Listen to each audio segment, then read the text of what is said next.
Hello to all the dead good crime fans. I'm Susan Hill, and my new novel is the Simon Serrela crime novel, The Soul of Discretion. And as ever, I suppose, it's a bit dark, very dark. This is Susan Hill, an English author of many fiction and non-fiction works.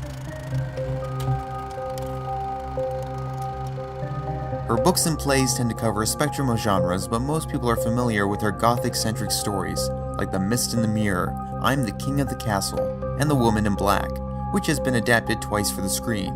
Daniel Radcliffe's star power certainly gave her story more buzz in the Hammer horror film from 2012, as well as an old video review I certainly don't want to look back on. But I'm willing to bet a bunch of us have fonder memories of the 1989 TV movie, with one scene in particular. It's for you.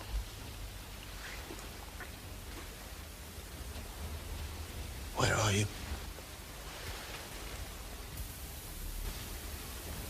Who are you?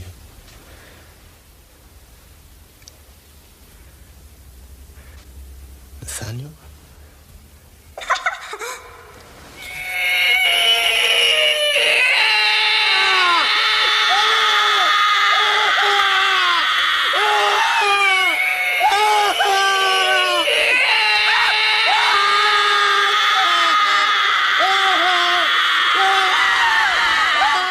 Alright, I'm getting too off topic. I was digging through a bunch of my old childhood books, the ones that sort of cemented my developing perception of the world around me. There's too many colorful and vibrant stories and rhymes to count, and each certainly holds a place in my heart, but my family was quick to notice that I had a fascination with fear and the unknown.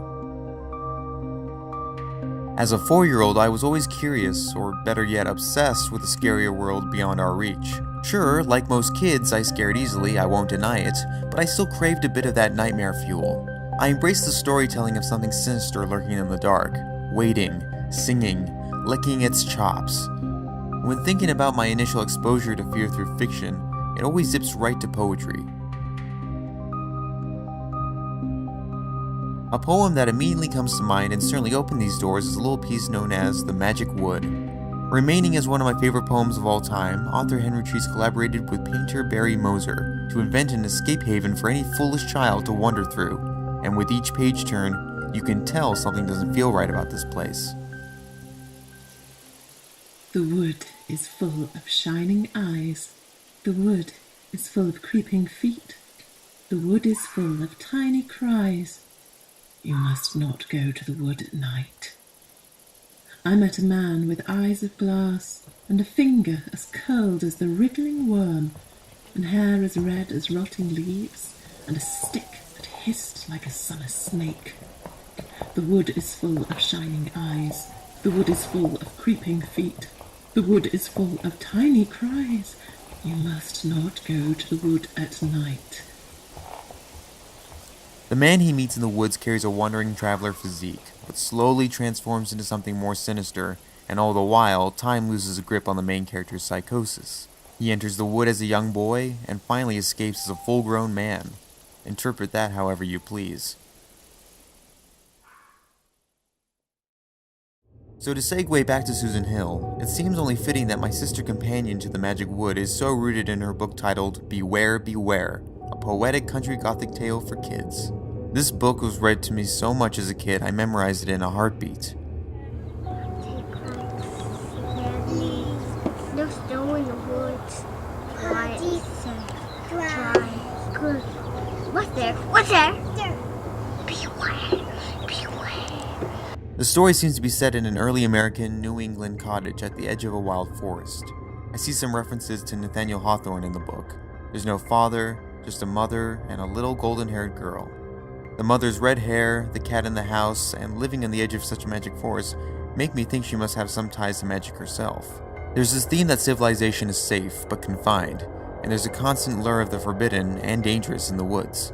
The illustrations are too good to be true, though. I love the shading of the sky and the flocking birds clashing with the book's monsters and sprites hiding in the trees. I can imagine it took a long time to bring these pictures to life. Trolls, goblins, elves, sprites, wizards, lights, fingers biting, eyes there. Wolf, bear, tracer, beware, beware. It has the choppy language that lends itself to any rhythm the reader chooses. It's almost like a screenplay in some sense. The book is a dare of sorts, a temptation both visual and metaphoric. It alludes to danger and salvation, to curiosity and fear, to wonder, and to faith. Beware, it may scare your children, and it also may delight them. That's sort of the pressure a lot of parents, I'm sure, go through. How much or how little do you show your child? Some kids can handle dark, graphic imagery, while others go through the worst trauma of their lives.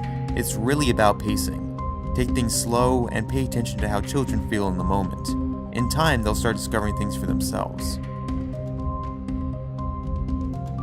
It's a universal form. The ghost story is a universal form, like the crime novel. But ghost stories are in every culture, every fable, every country has its ghosts and its ghost stories.